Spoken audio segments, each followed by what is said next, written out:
Welcome to 3 for 3 podcast, fellas. NBA free agency. Again, I'm Teach Nelson, Podfather Alex Gullett, Coach Frank LaFada. Episode 34. Guys, a lot's happened. A lot with NBA free agency, a lot of money being spent.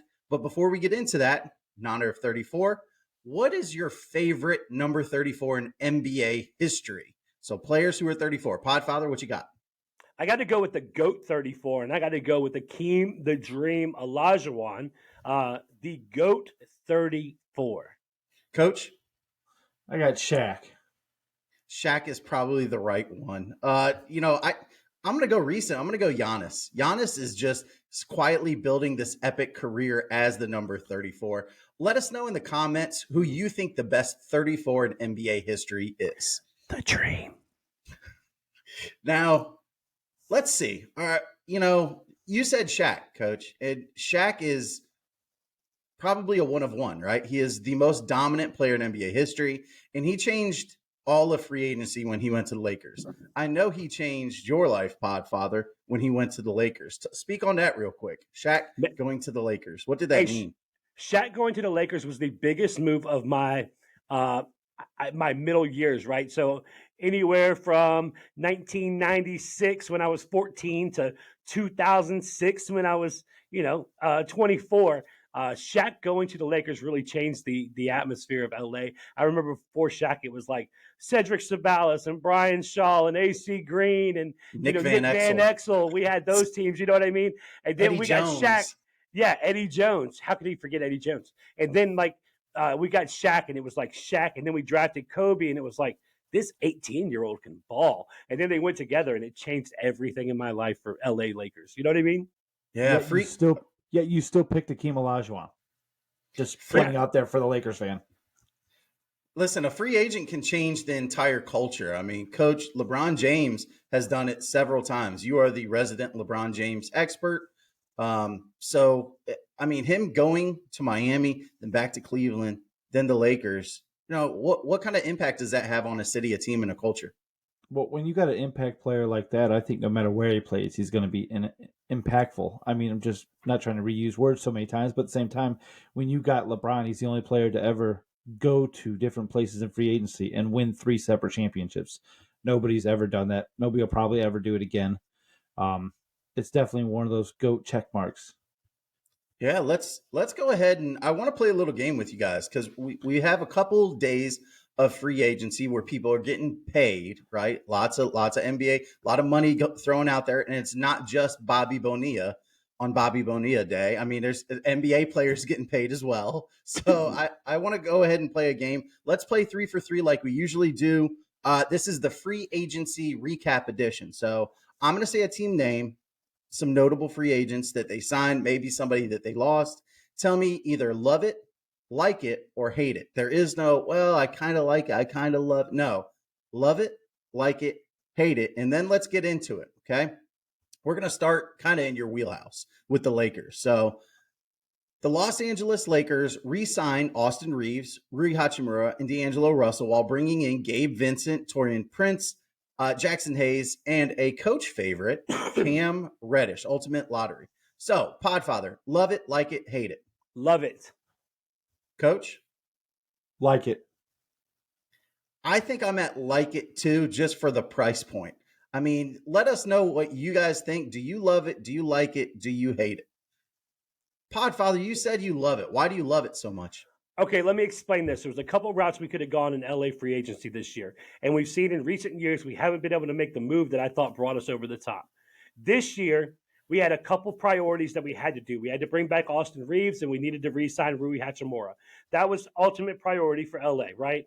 We ended up getting Austin Reeves at a value point of $14 to $15 million a year, which is crazy. I mean, we didn't even pay him the max that we could have paid him at 53. We got him at 52 on 4 years. Crazy deal. We went Rui at 17, which I think is a little high. But if we're getting value like that on Austin Reeves, and I think they must have known something, bringing Rui at that price point is not horrible. On top of that, to add a Gabe Vincent on the MLE, that's an incredible pickup for LA. We struggled with guard depth last year. Dennis Schroeder, he's a good player. But Gabe Vincent's a definite improvement over Schroeder in the rotation. And then we added the likes of Torian Prince and Cam Reddish, two young wings who are long. And Cam Reddish, the value that you got at Cam Reddish, being a lottery pick, being in coming into his fourth year, and then we get him on a veteran minimum. It's absolutely crazy. Jackson Hayes, I don't think was utilized correctly. I remember his rookie year in New Orleans, way better player than I thought he was going to be a way better player than he has been in the NBA. And we still have $8 million to play with. We can still bring in another big. And so I love what the Lakers did. To me, they are the absolute winners of free agency today in day 3 of free agency. Coach? I really enjoyed watching everything that they did. I mean, Rob Pelinka is definitely, that's two swings at the at bat, 2 home runs in a row. Looking farther into Gabe Vincent's numbers, I'm starting to question who he really is. He had a tremendous playoff run. Low 30 3-point shot for a guard is kind of hard when we paid him $11 million. There was guys like Seth Curry out there. I know Gabe Vincent's good at defense, but shooting is a premium. If you're going for title, if you're ringing them bells, if you're heading for the finish line, Seth Curry is a difference maker on the 3-point line. I would have rather paid him. Other than that, though, I think every one of them was great plays. Jackson Hayes, I believe, is a rim running type of center that LeBron loves to have and works well with AD. Really wanted Brook Lopez, couldn't swing that bat. He took a lot more money to stay with Milwaukee. And I think I said, I don't love it because I don't know about the Gabe Vincent one. I'm really questioning that, but I really like it. Go ahead, Papa. I want to say this really quick, just to ease your mind, Coach. Okay, and to give Teach something to think about before he goes. Okay, Gabe Vincent's going to be 11 to 12 guy off the bench in the rotation and play tough defense. Rui Hachimura is going to be a 12 to 15 guy, and we saw the effort he played with in the playoffs. Austin Reeves is going to be a 15 to 18 guy, right? Run a lot of point is what LA is talking about right now. I love that. Torian Prince is going to bring something. Cam Reddish hopefully brings something. At this point, you're really looking at LA having to get about 45 combined from AD and LeBron, opposed from what they had to do last year before the trade deadline. And I think we improved even from where we were there. And none of us have mentioned D'Lo at $18 million. That is a good value for a guy that's going to bring you 16 to 18 every night. And so, look, I think our road to 110 is what it takes to win in the NBA this right now. About 110 points, play some solid defense. The road to 110 is significantly easier, and we are going to be a top 5 defensive team in the NBA with this roster. Yeah, I liked it. I didn't love it. I don't think they hit any home runs with this. I think they hit a lot of triples. They hit a couple doubles. I like the price point for D'Angelo Russell. I love the price point for Austin Reeves, who, like I said, I think is the next Gordon Hayward. I think he's going to have an incredible jump. I hate it for Rui, but I think he's contract filler. This is the move that sets up other moves in the future. And Pelinka seems to be better at the trade deadline than offseason. And he still did really well during this offseason. So that's why I like it. Don't love it, but that's okay. Going from title hopes, with Lakers looking for that elusive 18th title to title nopes with Houston, right? So Lakers have title hopes. The Houston has title nopes. They did get Fred VanVleet. Okay, so let's go with Houston. Houston gets Fred VanVleet, $42 million a year for 3 years. He is the highest paid undrafted free agent in NBA history. And they go get Mr. Unincredible Dillon Brooks, Mr. I'm going to bug everybody for 20 a year, 4 years in a sign and trade. They had Patty Mills for about a minute and then flipped him to Memphis. Podfather, do you love it, like it, or hate it? Hate it. Coach? Like it. I liked it, then I hated it as soon as Patty Mills left. So let us know whether you like it, love it, or hate it. Podfather, why you hate it?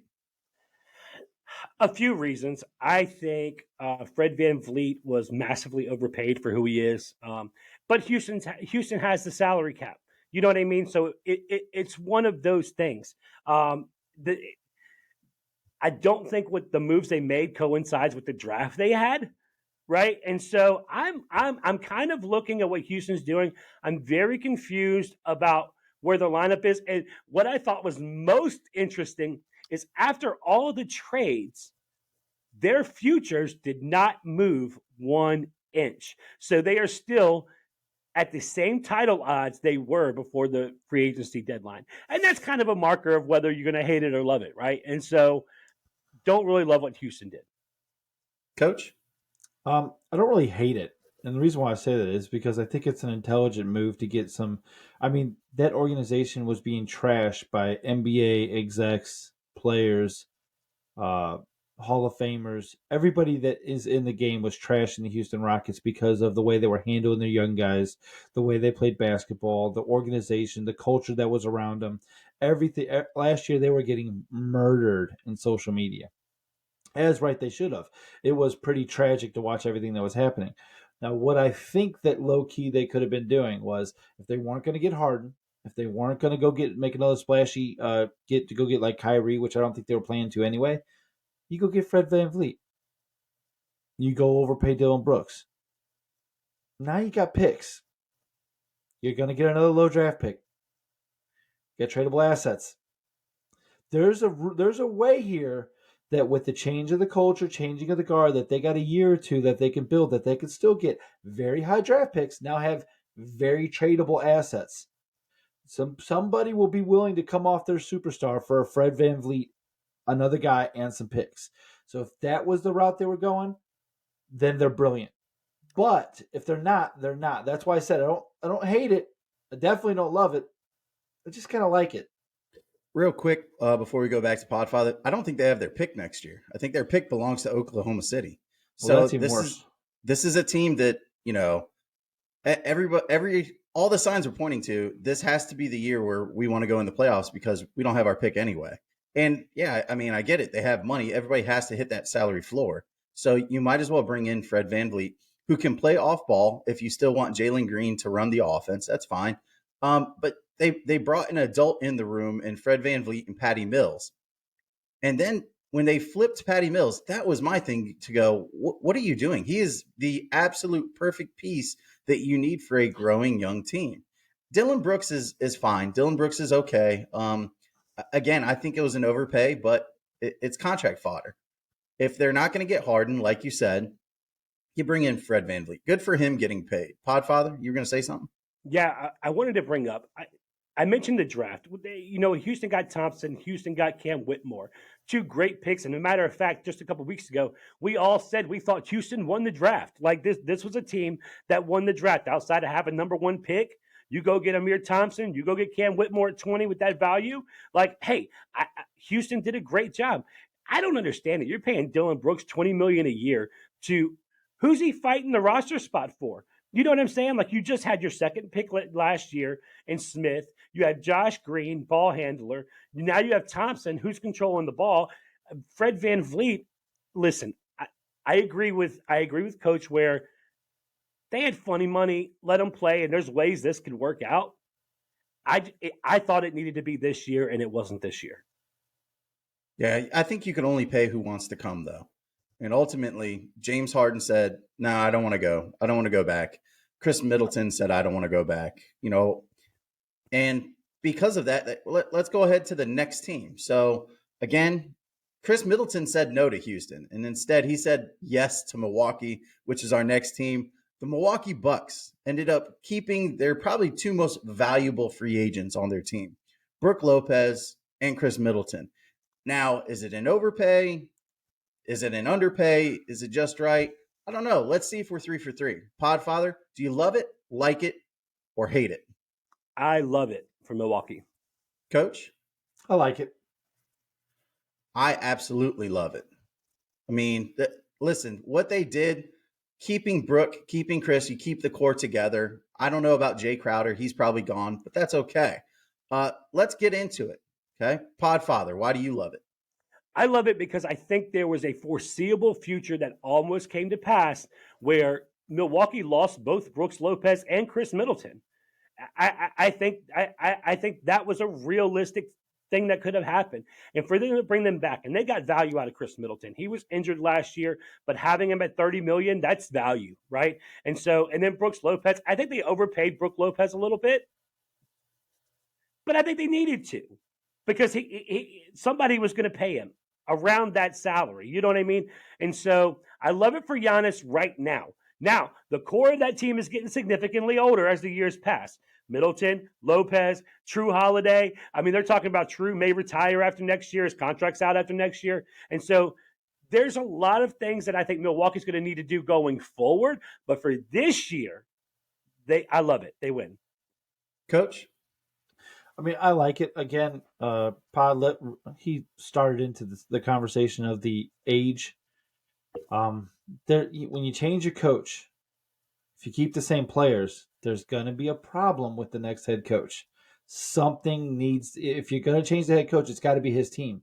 Guess what? This isn't his team. So if stuff starts going crazy, this is where it could be dismantled very easily going forward. So they're rolling the dice a little bit by keeping the same exact thing, in my opinion.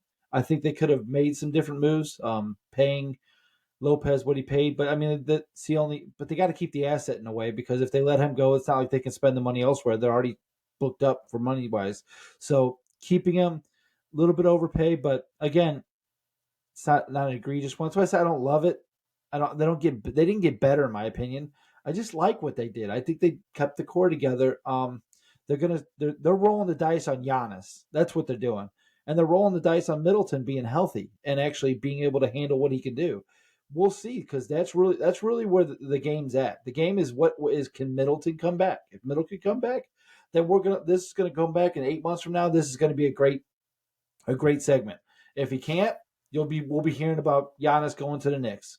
Yeah, a couple things. When Golden State changed coach, that team that Kerr got was Mark Jackson's team, and ultimately he took him forward. Now, is that going to happen in Milwaukee? I don't know. Maybe. I think you have to keep Giannis happy, because this is the player empowerment era. We see it every day. He can request a trade anytime he wants. So, yeah, they made a slight pivot. I think the biggest move is Joe Ingles, losing Joe Ingles. Jingle Juice is heading to Orlando. I still love the moves. I think you have to make these moves while you can. Podfather? Yeah, I want to throw this in before we move on. If Chris Middleton comes back healthy, has a good first half of the year, that contract adds a lot of value as a trade piece if Milwaukee's not performing where they want to be. And so I'm just throwing it out there. They've also got a good future next year looking at that trade deadline on a few assets that are tradable. That's all I'm saying, if they're underperforming. Yeah, so from one European superstar in Giannis who has a ring to a European superstar who's looking to get a ring, let's go to the most interesting destination on the planet, in Dallas. I mean, listen, if Kyrie Irving is the most interesting player in basketball, which he is probably the most interesting person in basketball, Dallas has him back. And that was a little bit of a surprise. It's a 3-year deal with a player opt out in the 3rd year. They brought Dwight Powell back, and they brought in Seth Curry. Fellas, the Dallas Mavericks, do you love their moves? Do you like the moves? Do you hate it? Podfather? I like it. I like it. We're finally 3 for 3. I like it. Don't love it. Don't hate it. It'll be interesting for everybody to let us know whether they like the moves, love the moves, or hate the moves, just because Kyrie is so everywhere. So let's get into it. Podfather, why do you like it? I like it because who were you getting better in free agency than Kyrie Irving at this moment, right? And so you have to have another scorer, legitimate scorer, to take some pressure off of Luka. Now, here's to hoping that an offseason together helps them improve their on-court together. And here's to hoping that Seth Curry can return to form and be the 6th greatest three-point shooter ever, as his percentages are, and take some of that off of them also. And so I like it. Dwight Powell bringing back, I think they had to bring back a big. I don't see another big floating around that would have brought the same value, had continuity, that kind of thing. And so Luka's only going to get better too, right? I mean, he's only going to take another step, hopefully. And hopefully that next step is playing some defense, because Kyrie won't, neither will Seth Curry. So let's see where it's at. I like it. Coach? I think to piggyback on Pod, I like there was the crown jewel of free agency was Kyrie Irving. There was no doubt about it. It was Kyrie and then Fred VanVleet, but that level is dropped. There's a big difference between the two. Yeah, Kyrie comes with some baggage. Okay, that's fine. I think as long as he's playing on the court, though, a lot of that baggage just goes away. It seems like the more he plays, the less baggage it is. When he's not playing is when it seems like the baggage gets heavy. But with that knowledge, Seth Curry is a great 3-point shooter. It gives them another option. Uh, don't love the defense on the team, but big guy wise, I won't forget, they drafted Lively out of Duke, and I really liked him. So, I mean, when you go with Lively and Powell, plus with the new CBA and the rules, that they didn't blow the money out of the water. Can Luka get better? I don't know. That's a question.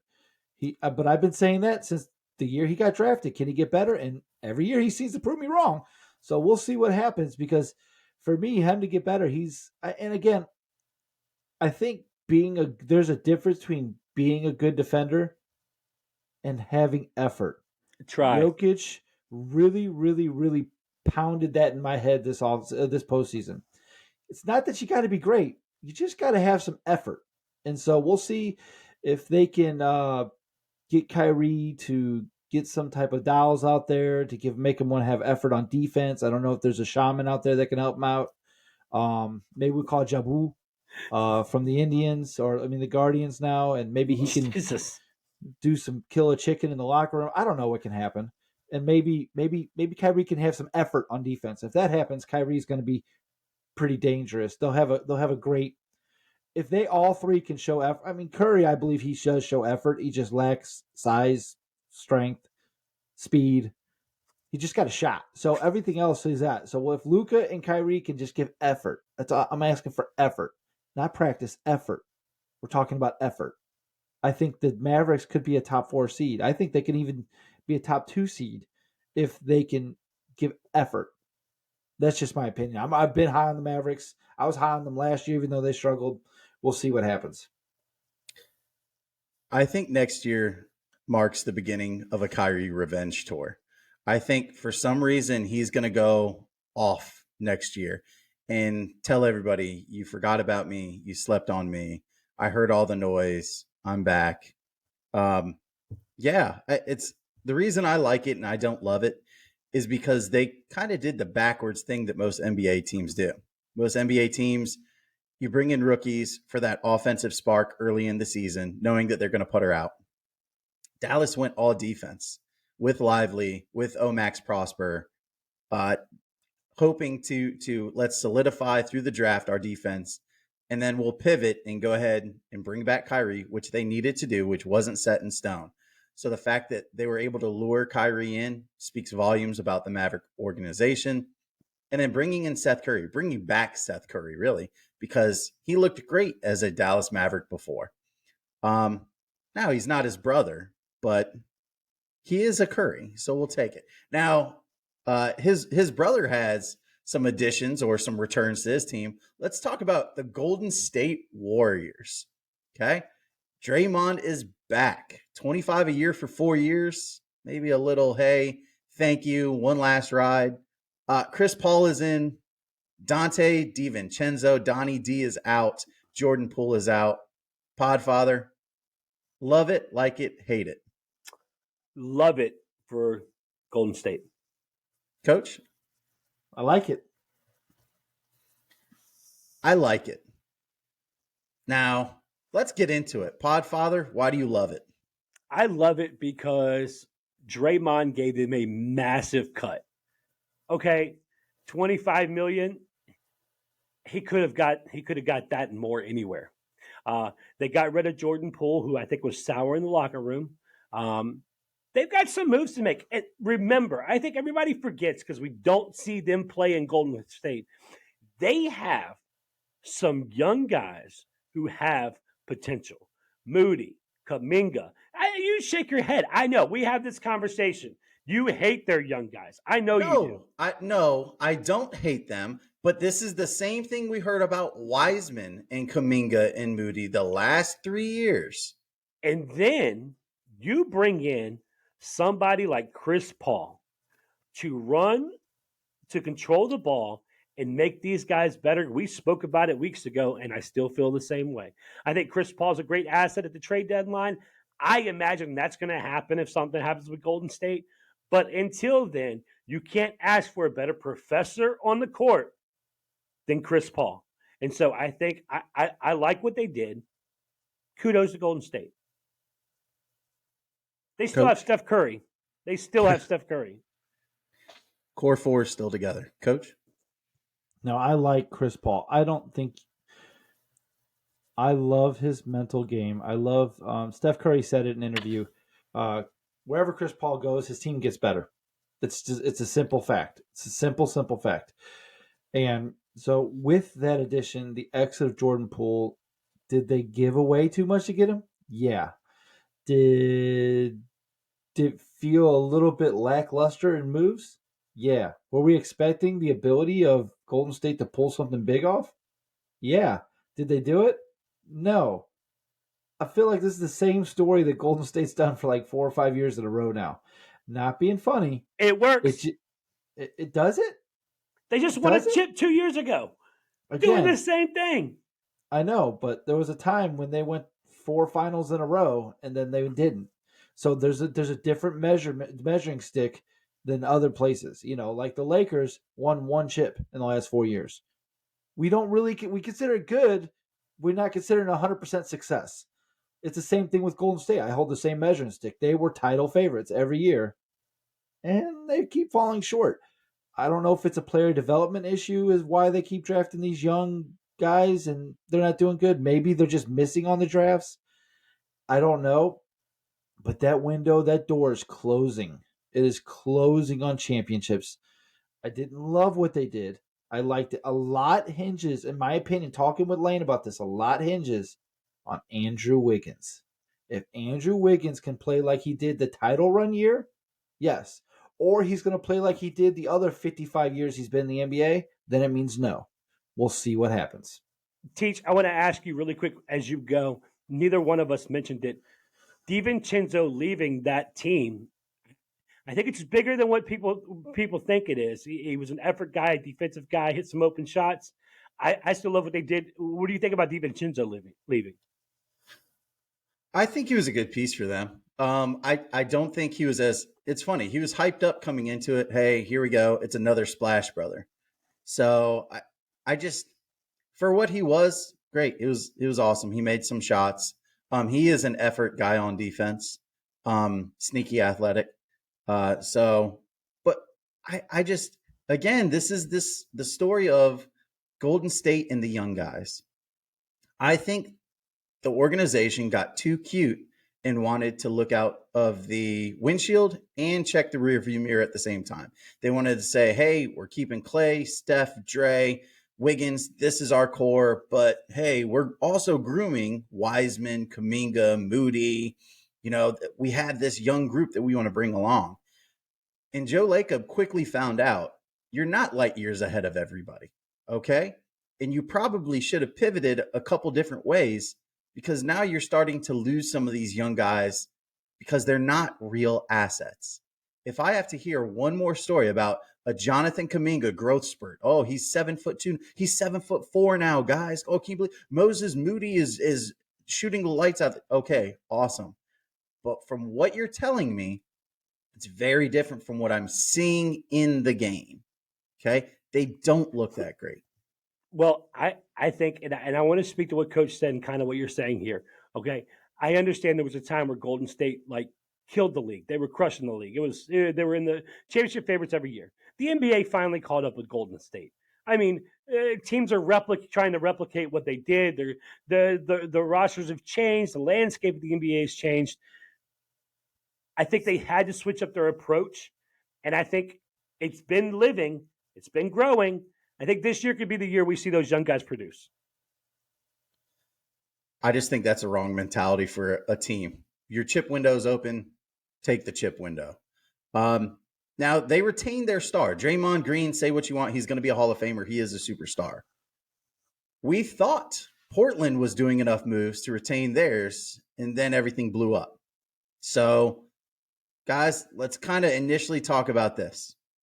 Portland re-signs Jeremy Grant with the sole purpose of let's give him 5 years, let's give him $32 million a year, let's keep Dame happy. Awesome, this is great. And then Dame says, nope, I want out. So he's demanded a trade, he's requested a trade. Podfather, initially, where do you think Dame ends up? I think Dame ends up in Miami. Coach? I think Dame ends up, Miami. We are 3 for 3. I think somehow this is a Pat Riley move. He ends up in Miami. Let us know where you think he ends up in the comments. Now, that being said, I don't know that they're going to trade him. I don't know that. Listen, we saw Daryl Morey do it with Ben Simmons. This whole, unless I get my price, you're not going anywhere. And if I have to wait, you're under contract for a couple years, boss. I'll wait until somebody's going to get desperate and do something stupid. You don't have a no trade clause. I can wait and sit on your contract until I get the desired amount of things I need. And I don't know that Miami has enough for them. Tyler Hero and a couple draft picks and a swap is not enough for Dame Lillard. Podfather, do you agree? I think they do have enough with a third team. And I think this is where you can see a team like the Phoenix Suns, Ayton. You can see a couple scenarios work out where there's 3 teams. And might I add, this would have been the first team that I absolutely hated their offseason so far, even free agency. I hate what they're doing. I don't know. Personally, I think that this is, again, I think the owners are playing chess, they're not playing checkers. I see them maybe giving him to Portland or giving him to Miami for that. I think they might be underselling him. They'll try to play some type of sweetheart thing. He was a little guy. He wanted to go. And then I think the owners really want to leave Portland. And I believe these 2 moves will be the dismantling of the Trailblazers to either a Seattle, a Las Vegas, a Mexico City, a St. Louis. Who knows? All I'm saying is I can definitely see the Portland Trailblazers leaving if the owners are playing chess.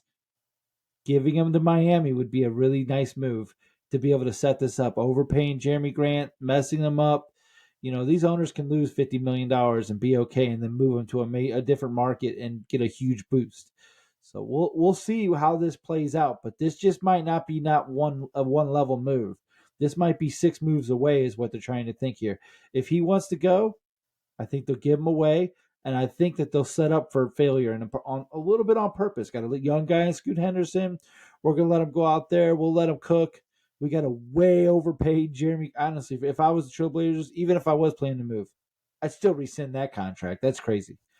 But we'll see what happens. Again, if this is the move, this is brilliant. I don't see Portland going anywhere. I think Portland leaving the city would crush. This would be another Seattle Supersonics. And if they're selling the team, Phil Knight's been talking about for the last 7 years, I will pay whatever it takes to get the Portland Trailblazers and keep them here. That's just how it is. I think there is expansion coming. I think there will be another team, but I don't think it's going to be at the expense of a team. I don't know. I just don't know about this team. If they do move Dame, it's going to be because in 3 years he's going to make darn near $60 million a season. So for somebody who hasn't accomplished that much, and this team immediately becomes one of the funnest teams to watch on League Pass with Scoot, with Shaden Sharp, with their young guys. So Podfather, you have something? And I want to remember, I want us to remember that Jeremy Grant contract is a horrible contract. That was let's try our last ditch effort to keep Dame in Portland. And they severely overpaid for a fake all-star, right? A guy that's going to be a fill-in guy, a guy takes 10 players to get hurt if he's going to make the team. Like, he's never going to be on an all-NBA team. Like, he just is what he is. He's a good piece. That being said, that piece is still tradable to a team thinking that they are one move, one player away from a championship roster. And so they're not in a horrible place with that. I hate that they lose Dame because at that point, they're losing everything Portland has been for the last 10 years. And it's going to be harder to get 3 teams in this trade. But I think I think there's a couple teams that are itching to still make a move, fill in some pieces that need depth help, and I think that's what's going to help Portland get Dame out of there at the value they want. And I think it happens sooner than later. I give it a week time frame. Really quick, okay? Jeremy Grant's $32 million a year. Rui Hachimura, 17. Okay, D'Angelo Russell is around 17, 18. Would you trade Rui and D'Angelo Russell for Jeremy Grant right now in that contract? Podfather? No. Coach? No, not at all. Okay. Although $32 million in 3 years is not going to be a bad contract for a player of his caliber. Now, the last thing I do want to mention, again, throwing something at you that wasn't on the sheet. So I want to see Coach see those wheels turn. James Harden's been quiet as well. Maybe that's the third team. Maybe we see Dame as a Sixer and Harden goes to the Clippers and the Clippers send some of the young guys to Portland. Last thing, where does Harden end up? Podfather? Harden ends up in LA, the Clippers. Coach? He's a 76er. I think there's too much momentum for him to go to the Clippers. So I think it's Clippers for sure. That's it for us. Make sure you guys like, subscribe, and follow. We're going to be coming back to you every week in the foreseeable future with notable trades, free agency signings, not just in basketball, but football. We got a lot of stuff coming up. Baseball, Coach's Power Rankings is coming out this Wednesday. So this is the initial baseball power They're rankings. back. They're back. The power rankings are back. I can't wait for weekly NFL power rankings and then NBA starting up. Man, it's going to be great. He's going to tell you Wednesday the best 3 teams in baseball, and there's a shocker, okay? You guys will never predict what team. And then Podfather on Friday has his Podfather predictions. It's on Football Friday where he's going to break down the NFC North. You guys might be listening with your partner. You might be listening in your car. You might be listening solo, but we're going to be here with you guys 3 for 3.